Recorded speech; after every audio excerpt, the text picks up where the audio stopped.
Ben Gordon is the founder and CEO of BGSA Supply Chain Strategic Advisory Services and also Cambridge Capital. In this episode, Ben shares his journey into the supply chain industry, the challenges he faced as a young entrepreneur, and the lessons he's learned along the way. He talks about the inception of his first venture, plex, and its subsequent successes. Then we delve into his approach to raising capital, the importance of industry expertise, how these experiences have shaped the creation of Cambridge Capital. Ben also discusses the annual BGSA Supply Chain Conference, a unique gathering of top supply chain leaders. Lastly, Ben offers valuable insights for entrepreneurs, particularly when what he looks for in potential founders and investors. Stay tuned for an inspiring and educational conversation with one of the industry's leading figures. As always, if you found value from this content, please like and subscribe. Now here's my conversation with Ben Gordon. Enjoy. Hello, everyone, and welcome to another episode of the Beyond Fulfillment Podcast. I'm your host, Dave Goulas. This week, my guest is the founder and the CEO of BGSA Supply Chain Strategic Advisory Services, as well as Cambridge Capital, Ben Gordon. Welcome, Ben. David, how you doing? Great to see you. Hey, great to see you as well. I'm doing fantastic. Thank you so much for being here. So Ben, clearly you're a well-established figure and well-known throughout our industry. If you could, can you just tell us, about your backstory and how you got into supply chain originally? Well, I was born without a chromosome, and so I had no choice. No, I'm kidding. I've been in supply chain all my life. It's an industry that I've really been involved with since the beginning. I actually had a grandfather who started a truck leasing company. His grandfather started a horse and buggy business. So you could say that there are 5 generations in my family in the supply chain world. 25 years ago, which seems like ages, and it is, I was in business school and had the idea to start an internet company focused on logistics. At the time, there were all these other companies sprouting up in the e-commerce arena. So 2 years ahead of me at Harvard Business School, a guy named Dave Perry had started Chemdex. That was really the first B2B exchange in the industrial world, in his case, in the chemical industry. And I thought, hey, wouldn't it be great if we could do something like that in logistics? And ended up starting what would become plex. It evolved into a TMS, one of the first, today you call it a SaaS TMS, venture backed, raised 28 million, sold it in 2002 to Maersk. Maersk sold it to IBM 3 years later. And here I was in the supply chain world, and I've started a string of companies since then, and now advise and invest in them. And I've had the opportunity to work with lots of fantastic companies in supply chain over that time. Okay. So coming right out of school, right, you had this desire to start a business, be an entrepreneur. You went to Yale and then Harvard Business School. So when you first started, what was to become plex, right? Clearly, great timing in terms of .com and where the internet was going at that time. But what was it like in terms of like your first venture and really figuring everything out as a young entrepreneur, and to get that type of backing and then have a successful exit so soon? Like what was that process like for you? Well, it was intense. Fun, rewarding, made a lot of mistakes. I think when you talk to people who've done something over and over again, they're really good at making the world slow down for them. Like you hear this from great athletes, right? When it's, pick your, Kobe Bryant would, talk about the last minute of the game with the ball in his hands, and, time would slow down for him because he was so good at it. Well, on the other hand, when you're a first-time entrepreneur, right, like I was, it's the opposite, right? Everything is coming at you fast, and you've got lots of decisions to make. Who do I focus on? What customers do I go after? When do I know to say no versus yes? What people do I hire? How do I know what to look for? How do I know if I'm making a mistake? How much money to raise? How do I convince people to invest, knowing that you simultaneously are juggling questions about capital, people, and customers, and they can't all simultaneously happen.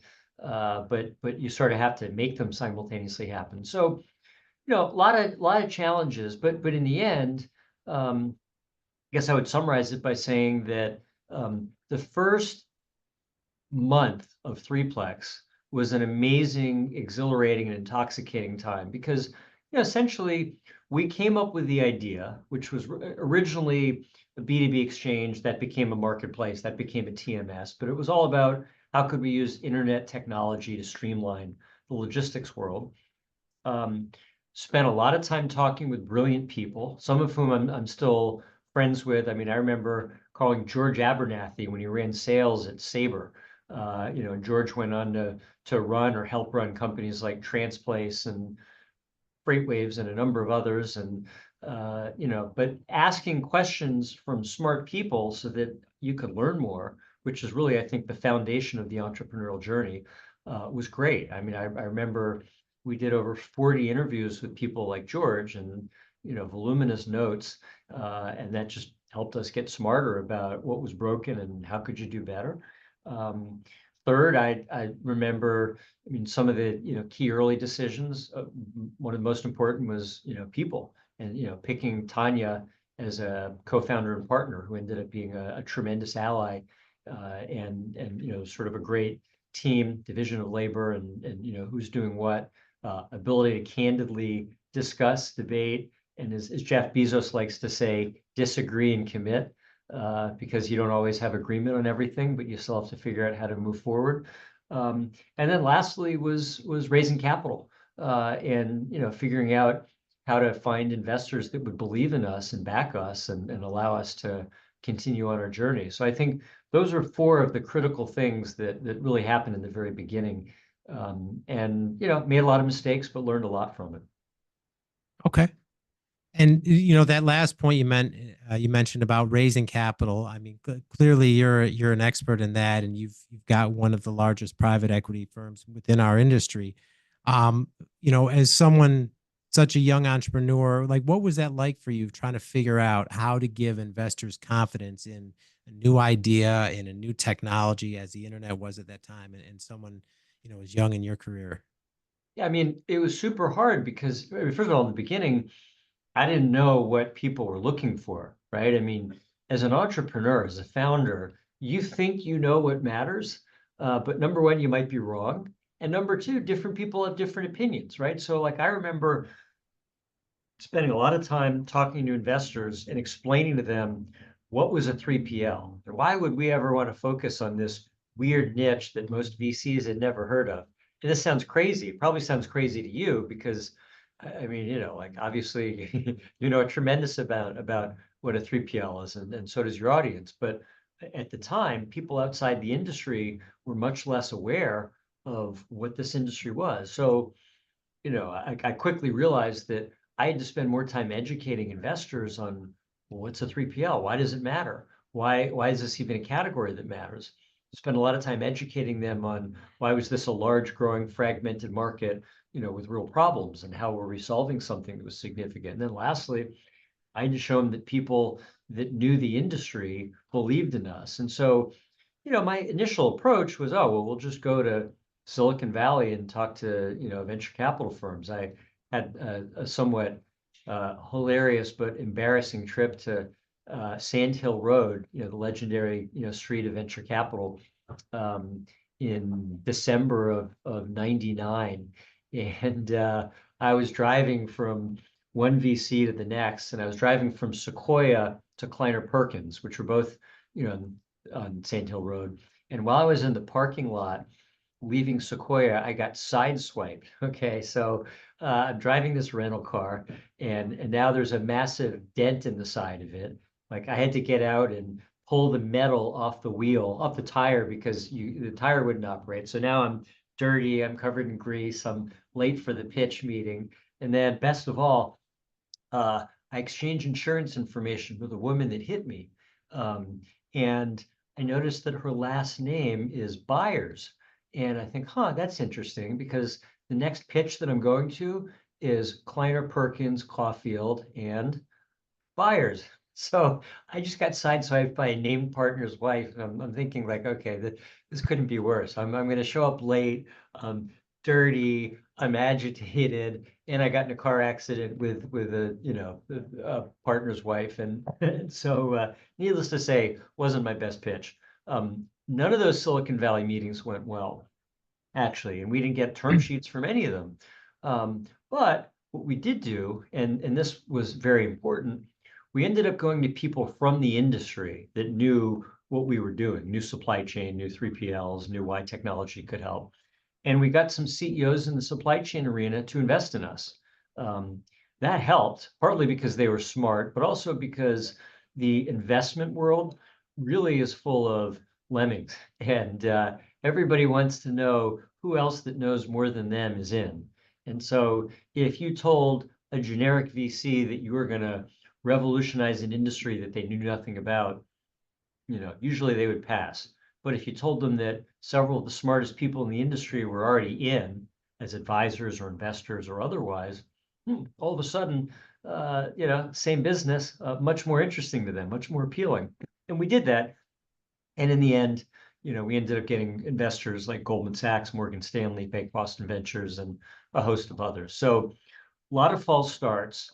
But I think the important lesson was start with smart, value-added people that know the industry. And if you fast forward to today, David, one of the reasons why we're building Cambridge Capital the way we're building it is we want to be that kind of smart, value-added partner for other entrepreneurs in supply chain. So, because I know how hard it was for me, and I also know how much value an industry expert investor can bring to a business. And so, that's really, this is all about applying what we learned to help companies in the next chapter. In my world, a personal brand is invaluable. A year ago, Easy DC was brand new with just a couple of customers and no online presence. Then I found Hicks Marketing. They helped me amplify my personal brand, build a solid content strategy, publish my podcast, and 10x the number of customers we serve, all in less than 1 year. Do you need a marketing partner who gets you and cares about your success? Reach out to Alicia at hicksmarketing.com for more info and tell her Dave Goulas sent you. Okay, so was that part of like the impetus to start Cambridge, is the experience you had going to the VCs and what it was like, and basically you're learning through that experience that said, I'm going to start my own and do it differently? Exactly.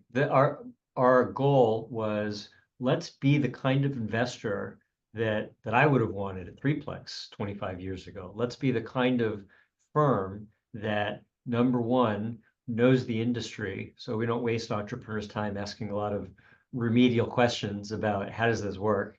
Number two, let's make sure that we can not just bring money, but can bring expertise, whether that's knowing the business, knowing customers, being able to make introductions. This is the number one thing, by the way, that I think companies really value.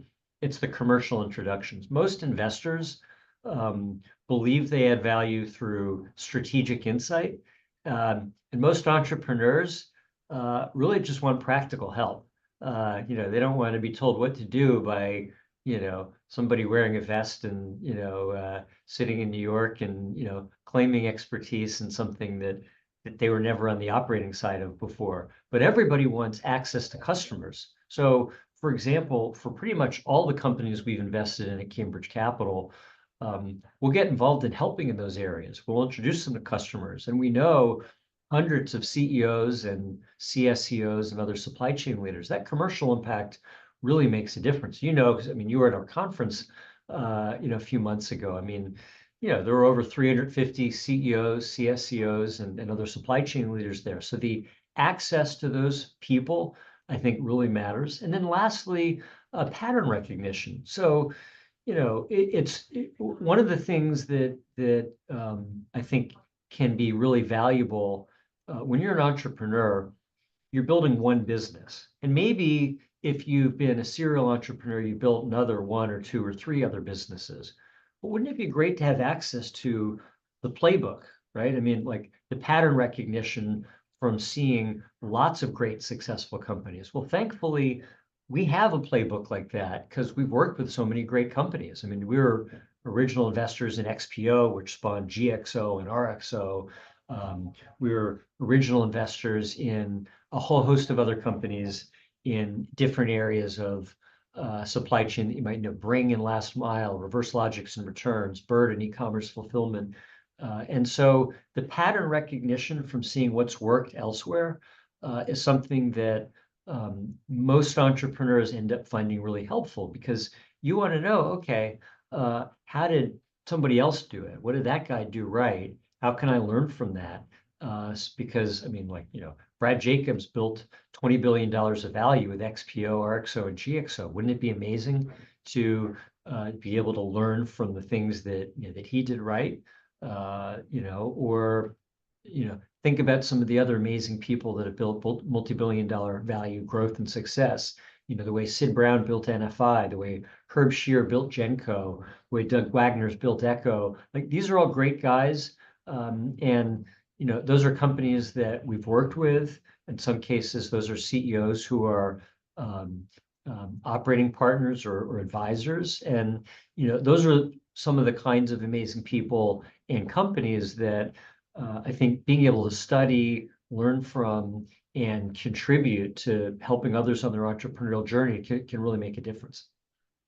Yeah, absolutely. And I can speak to that firsthand in terms of being at your conference. And just so for the audience, if they don't know exactly what we're talking about, so you put on every January at the Breakers in West Palm Beach. It's called the BGSA Supply Chain Conference. And we'll link this up in the show notes for everybody. But like you said, it's 350 plus logistics CEOs, packed agenda, excellent roundtables. You do a Shark Tank there on site. Can you just speak about like what inspired you to start that event and how it's evolved over the years? Absolutely. So back in 2005, after I had sold 3plex and we were building BGSA, um, I went to a Goldman Sachs transportation conference. Actually, I brought my wife to it. And she said to me, well, why are you bringing me to this? And I said, well, look, I mean, it's a fun event.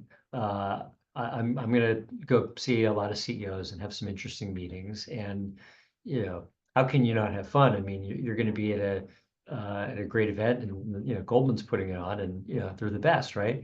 Well, the event was okay, and I asked her, "What did you think?" And she rattled off a bunch of things that she thought could be better. And so I said, "Well, you think you're so good at it, why don't you put something better together?" She probably regrets this, and uh, and if she hears this, I'm sure she'll have her version. But ultimately, she said, "Okay, I'll do it."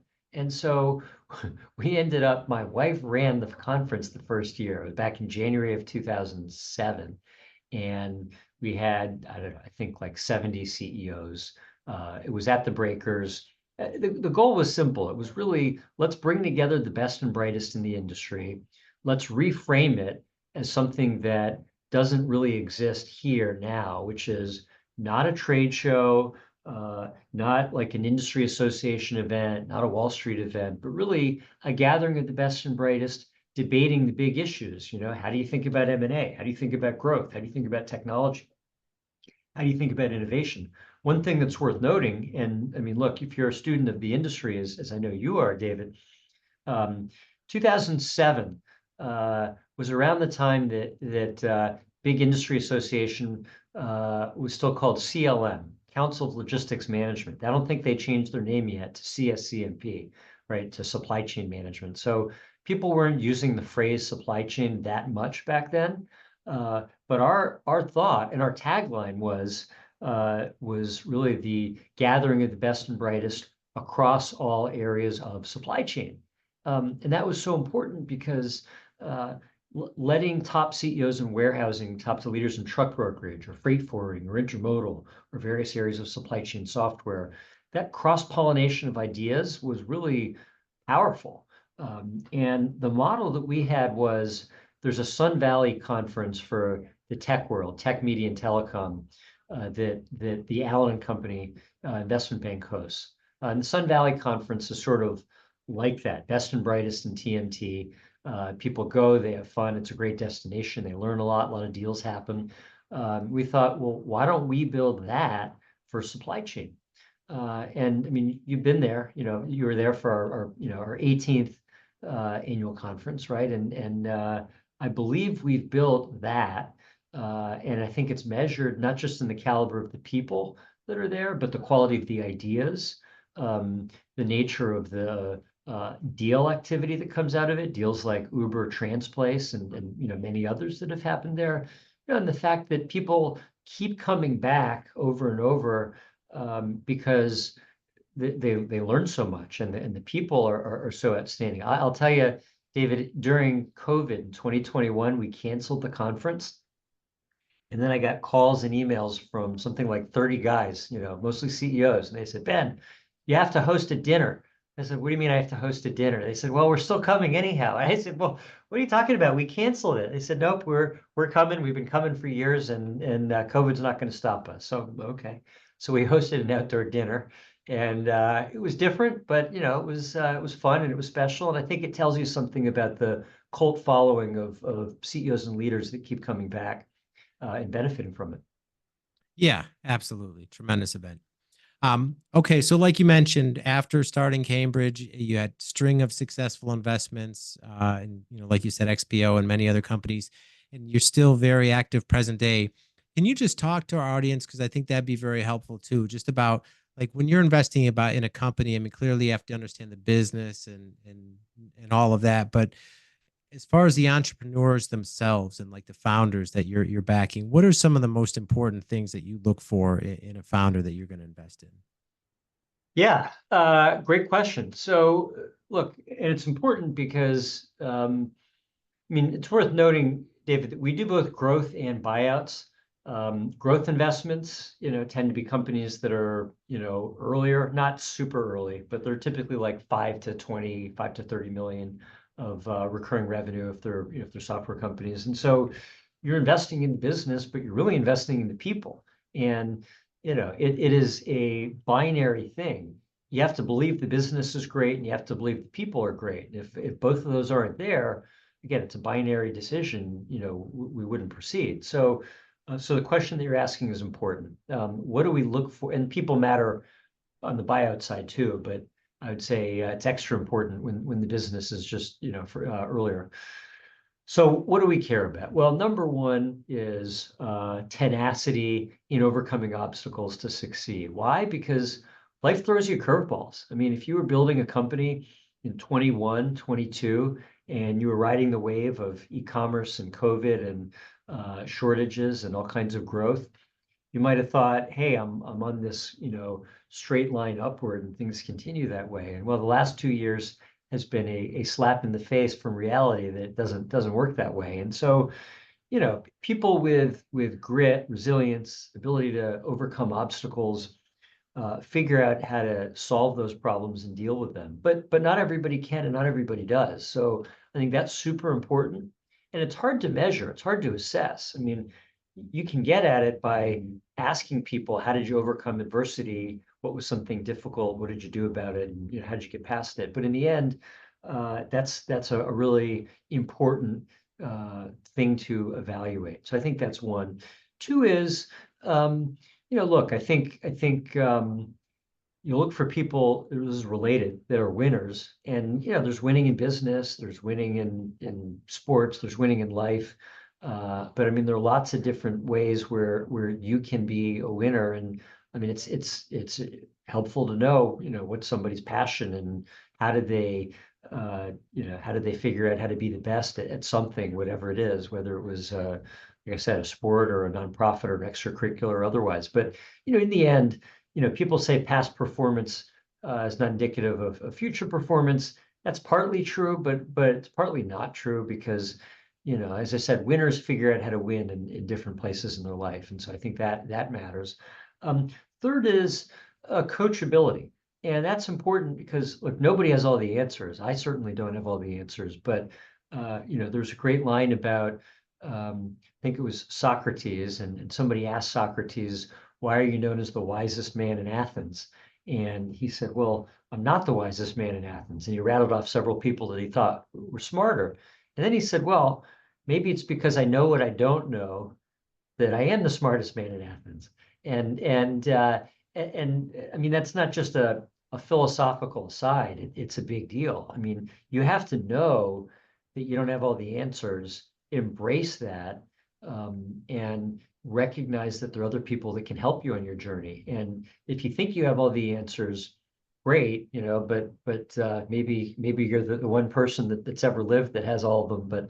But for the rest of us mere mortals, humility, growth mindset, learning, the desire to question what you've done and see whether there's a better way to do it and to be coachable. That's super important. By the way, a lot of people don't have that quality, because part of what makes you a great entrepreneur is that you're stubborn. You're going for something that's hard.